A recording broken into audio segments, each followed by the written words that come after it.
क्या आप कभी सोच सकते हैं एक लव मैरिज जिसे हुए 10 साल हो गए हो, जिनके पास 8 साल का एक बेटा भी हो, एक पति जो अच्छी खासी नौकरी भी करता हो, जिनके पास गाड़ी हो, बंगला हो, पैसा हो, वो सब कुछ हो जिसका होना कई लोगों का सपना होता है, पर हवस की वो भूख जिसके कारण महिला ने अपने ही पति के साथ एक ही बिस्तर पर पूरी रात उसकी लाश के साथ सोई, और वो भी इसलिए क्योंकि उस औरत ने ही अपने पति को जान से मार दी।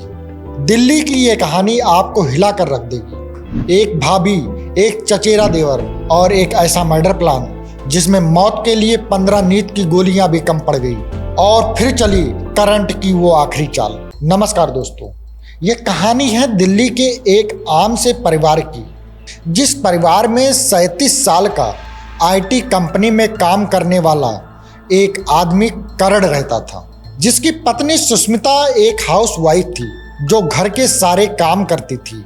इन दोनों के अलावा इनके परिवार में एक और शख्स की एंट्री हो रही थी, और वो था करण का चचेरा भाई यानी सुष्मिता का देवर।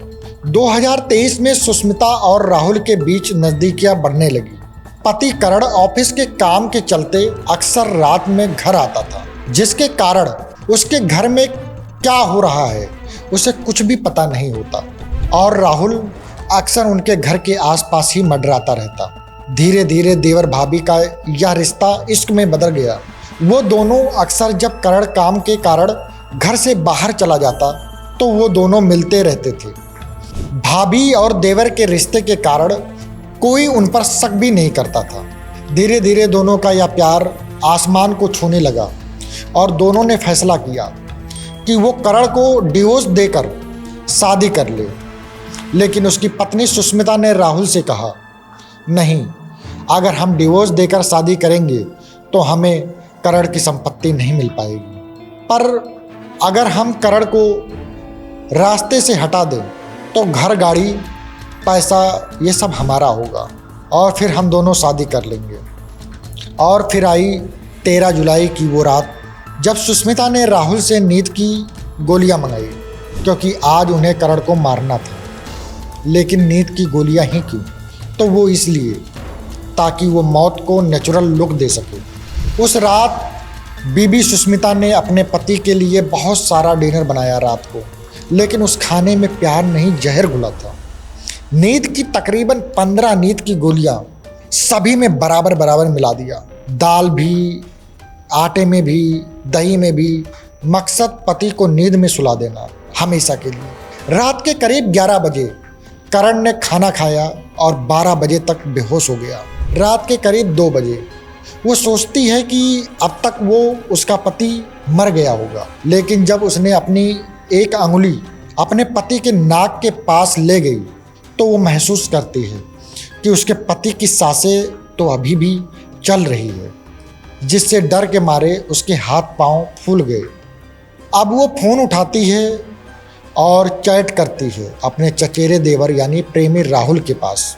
राहुल जवाब देता है, 15 गोलियां बेकार गई, तो अब सुन, तार काट, एक्सटेंशन ले और उस नंगी तार को पति की बॉडी के साथ जोड़ दे, स्विच ऑन कर दे। सुष्मिता बिल्कुल वैसे ही करती है।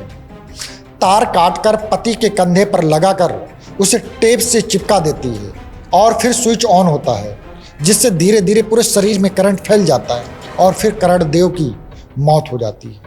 मौत के बाद क्या किया? कुछ नहीं, चैन की नींद सोई उसी बिस्तर पर अपने पति की लाश के पास। सुबह उठी और अपने ससुराल की तरफ भागी और शुरू किया एक नया ड्रामा। भैया नहीं उठ रहे, सांसें नहीं चल रही, सारी फैमिली आई, सबको यकीन दिलाया कि हार्ट अटैक है। लेकिन शक था करण के भाई कुणाल को। वो देख चुका था कि करण के मुंह में झाग आ रहा है, कंधे पर जलने के निशान थे, इसलिए उन्होंने पोस्टमार्टम कराने की बात कही। लेकिन पोस्टमार्टम का विरोध शुरू होता है। सबसे पहले पत्नी सुष्मिता, फिर प्रेमी राहुल देव और राहुल का पिता यानी करण का चाचा।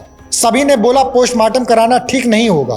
करण की पत्नी सुष्मिता ने बोला, मैं नहीं चाहती कि मेरी पति के शरीर पर कट लगाया जाए। सभी बोले मत कराओ पोस्टमार्टम, लेकिन माँ ने कहा कराओ।